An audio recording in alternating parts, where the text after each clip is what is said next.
ദൈവത്തിന് മഹത്വം ഉണ്ടാകട്ടെ. ലോകസംഭവങ്ങൾ കർത്താവായ യേശുക്രിസ്തുവിൻ്റെ മടങ്ങിവരവിനെ വിളിച്ചറിയിച്ചുകൊണ്ടിരിക്കുന്ന ഈ അന്ത്യകാലത്ത് ദൈവത്തിലും തൻ്റെ വചനത്തിലും പ്രത്യാശയുള്ളവരായിട്ട് ജീവിക്കുവാൻ നമുക്കിടയാകട്ടെ. ഇന്നത്തെ വചനധ്യാനത്തിനായി പൗലോസ് അപ്പോസ്തലൻ കൊരിന്ത്യർക്ക് എഴുതിയ 2-ാം ലേഖനം 13-ാം അധ്യായം 5-ാമത്തെ വചനം. നിങ്ങൾ വിശ്വാസത്തിലിരിക്കുന്നുവോ എന്ന് നിങ്ങളെ തന്നെ പരീക്ഷിപ്പിൻ, നിങ്ങളെ തന്നെ ശോധന ചെയ്യുവിൻ. നിങ്ങൾ കൊള്ളരുതാത്തവർ അല്ല എന്ന് വരികിൽ യേശുക്രിസ്തു നിങ്ങളിൽ ഉണ്ട് എന്ന് നിങ്ങളെ തന്നെ അറിയുന്നില്ലയോ? നിങ്ങൾ വിശ്വാസത്തിലിരിക്കുന്നുവോ എന്ന് നിങ്ങളെ തന്നെ പരീക്ഷിപ്പിൻ. മറ്റുള്ളവരുടെ കുറ്റങ്ങൾ, കുറവുകൾ കണ്ടുപിടിക്കുന്നതിൽ ഇന്ന് പലരും ബഹുസമർത്ഥരാണ്. എന്നാൽ നമ്മിലേക്ക് നോക്കുന്നതിൽ പലരും വിമുഖത കാണിക്കാറുണ്ട്. നിങ്ങൾ വിശ്വാസത്തിലിരിക്കുന്നുവോ എന്ന് നിങ്ങളെ തന്നെ പരീക്ഷിപ്പീൻ എന്ന് പറയുമ്പോൾ അല്പം കൂടി വിശദീകരിച്ചുകൊണ്ട് ആ വാക്യത്തിൽ തന്നെ പൗലോസ് പറയുന്നു, അല്ല, യേശുക്രിസ്തു നിങ്ങളിൽ ഉണ്ടോ ഇല്ലയോ എന്ന് നിങ്ങൾ പരീക്ഷിപ്പീൻ. ഈ കാലഘട്ടത്തിൽ പരിശോധനകളിലൂടെയാണ് പല കാര്യങ്ങളും കണ്ടുപിടിക്കുന്നത്. ഒരു വിദ്യാർത്ഥിയുടെ അറിവ് കണ്ടുപിടിക്കുന്നത് പരീക്ഷ നടത്തിക്കൊണ്ടാണ്. ഒരു രോഗി തൻ്റെ ആരോഗ്യ അവസ്ഥ ഡോക്ടർ കണ്ടുപിടിക്കുന്നത് പലവിധമായ പരിശോധനകളിൽ കൂടിയാണ്.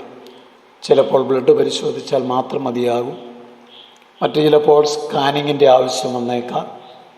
അങ്ങനെ ഒരുപാട് നിരീക്ഷണ പരീക്ഷണങ്ങളിലൂടെ, പരിശോധനകളിലൂടെ ഒരു രോഗിയുടെ ആരോഗ്യാവസ്ഥ ഡോക്ടർക്ക് മനസ്സിലാക്കുവാൻ കഴിയും.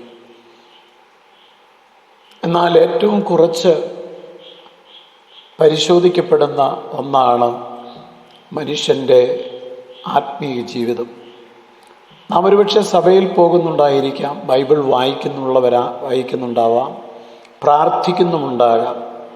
പക്ഷെ ഒരു കാര്യം നാം പലപ്പോഴും ചെയ്യാറില്ല. എന്നിൽ ക്രിസ്തു ജീവിക്കുന്നുണ്ടോ? ഞാൻ യഥാർത്ഥത്തിൽ ഒരു വിശ്വാസിയാണോ? അപ്പോസ്തലനായ പൗലോസ് ഈ വചനത്തിലൂടെ കൊരിന്തിലുള്ള സഭയെ പരിശോധിക്കുവാൻ ഉത്സാഹിപ്പിക്കുകയാണ്. പൗലോസ് പറഞ്ഞു, നിങ്ങൾ ഒരിക്കലും മറ്റുള്ളവരെ പരിശോധിക്കണ്ട, നിങ്ങളെ തന്നെ നിങ്ങൾ പരിശോധിക്കണം. ദൈവം എന്നും നമ്മോട് ഓരോരുത്തരോടും പറയുന്നത് നാം നമ്മെ തന്നെ പരിശോധിക്കണം.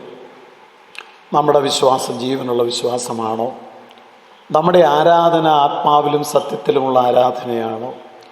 യേശുക്രിസ്തു എൻ്റെ ഉള്ളിൽ വാസ്തവമായും വസിക്കുന്നുണ്ടോ? അപ്പം ആത്മപരിശോധന എന്ന് പറയുന്നത് ഏറ്റവും അനിവാര്യമാണ്. ഒരു മനുഷ്യൻ തൻ്റെ ശരീരത്തിൽ ഉള്ള രോഗാവസ്ഥ അറിയാതെ ജീവിച്ചു കഴിഞ്ഞാൽ ദിവസങ്ങൾ കഴിയുന്തോറും അദ്ദേഹത്തിൻ്റെ ആരോഗ്യസ്ഥിതി ഗുരുതരമാവും.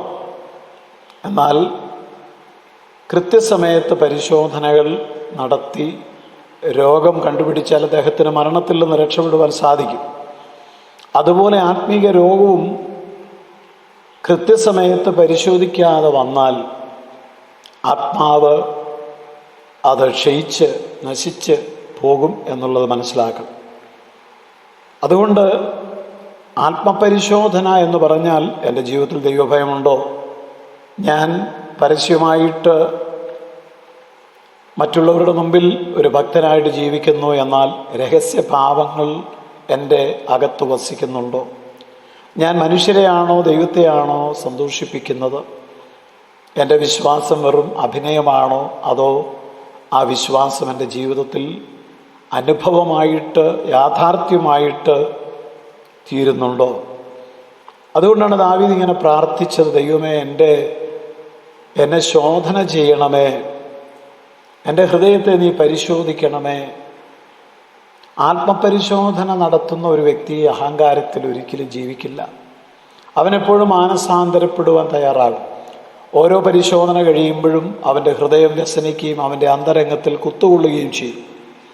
അവനൊന്നും അറിയാത്തവനും ഒരു പൊട്ടനെ പോലെയും ആയിരിക്കും. അതുകൊണ്ട് ആത്മപരിശോധന നടത്തിക്കൊണ്ടിരിക്കുന്നവരാണ് ആത്മീയമായിട്ട് വളരുന്നത്, ദൈവത്തോട് കൂടുതൽ അടുക്കുന്നത്, മാനസാന്തരം എനിക്ക് ഇനിയും ആവശ്യമുണ്ട് എന്ന് ചിന്തിക്കുന്നത്. അതായത് വിശ്വാസം വാക്കുകളിൽ അല്ല, ജീവിതത്തിൽ ആണ് വെളിപ്പെടേണ്ടത്. യഥാർത്ഥ വിശ്വാസത്തിൻ്റെ ഫലങ്ങൾ എന്തെന്ന് ചോദിച്ചാൽ ദൈവവചനത്തോടുള്ള സ്നേഹം, പ്രാർത്ഥനയോടുള്ള ആഗ്രഹം, പാപത്തെ വെറുക്കുന്ന ഒരു ഹൃദയം, സഹോദര സ്നേഹത്തിൽ തുടരുന്ന ഒരു ജീവിതം, വിശുദ്ധ ജീവിതത്തിനായിട്ടുള്ള ഒരു പരിശ്രമം. താൻ അപൂർണനാണ്, സമ്പൂർണനാകണം, തികഞ്ഞവനാകണം എന്ന ആഗ്രഹത്തോടുകൂടി പാപത്തോട് പോരാടുന്ന ഒരു ജീവിതം. അതുകൊണ്ട് ക്രിസ്തു നമ്മളിൽ വസിക്കുന്നുണ്ടോ എന്ന് നാം പരിശോധിക്കുക.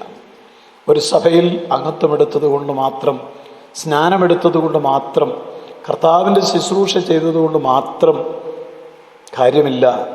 ക്രിസ്തു ഹൃദയത്തിൽ വസിക്കുന്നുണ്ടോ എന്ന് പരിശോധിക്കണം. ക്രിസ്തു വസിച്ചാൽ ചിന്തകൾ മാറും, വാക്കുകൾ മാറും, സ്വഭാവം മാറും, ജീവിതത്തിലെ മുൻഗണനകൾക്ക് മാറ്റമുണ്ടാകും. പാപവും ലോകവും ജഡവും ഒന്നാമതായിരുന്നിടത്ത് ദൈവരാജ്യം ഒന്നാമതാകും. പാപത്തോടുള്ള സമീപനത്തിൽ വ്യത്യാസമുണ്ടാകും. യഥാർത്ഥ ആത്മീയത അതിലേക്ക് നാം നയിക്കപ്പെടും. വാസ്തവത്തിൽ ഇന്ന് പലപ്പോഴും കാപട്യങ്ങളാണ്, കപടഭക്തിയാണ്. ആരാധനയിൽ കൈകൾ ഉയർത്തുന്നു, സാക്ഷ്യം പറയുന്നു, ഉപവസിക്കുന്നു, ശുശ്രൂഷ ഓടി നടന്ന് ചെയ്യുന്നു, പക്ഷേ ഉള്ളിൽ ക്രിസ്തുവില്ലാതെ ചെയ്യുന്ന അനുഭവങ്ങൾ. നാം ആദരങ്ങൾ കൊണ്ട് ദൈവത്തെ ബഹുമാനിക്കുന്നവരാകാതെ, ഹൃദയം ദൈവത്തിൽ നിന്ന് അകന്നും ഇരിക്കാതെ ജീവിപ്പാൻ, ദൈവത്തോടടുത്ത് ജീവിപ്പാൻ സമർപ്പിച്ചു കൊടുക്കണം. നമ്മുടെ ആരാധന ആത്മാവിലും സത്യത്തിലുമാകട്ടെ. നാം ആത്മീയ ജീവിതം അഭിനയിക്കുകയല്ല, അനുഭവിക്കുന്നവരായിട്ട് മാറട്ടെ. രഹസ്യ ജീവിതത്തിൽ നമുക്ക് വിശുദ്ധിയോടെ ജീവിപ്പാനിടയാകട്ടെ. കർത്താവേ, അവിടുത്തെ വചനത്തിനായിട്ട് നന്ദി. വചനം അനുസരിച്ച് ഞങ്ങളെ തന്നെ പരിശോധിപ്പാൻ കൃപ നൽകണം. ക്രിസ്തുയേശുവിൻ നാമത്തിൽ.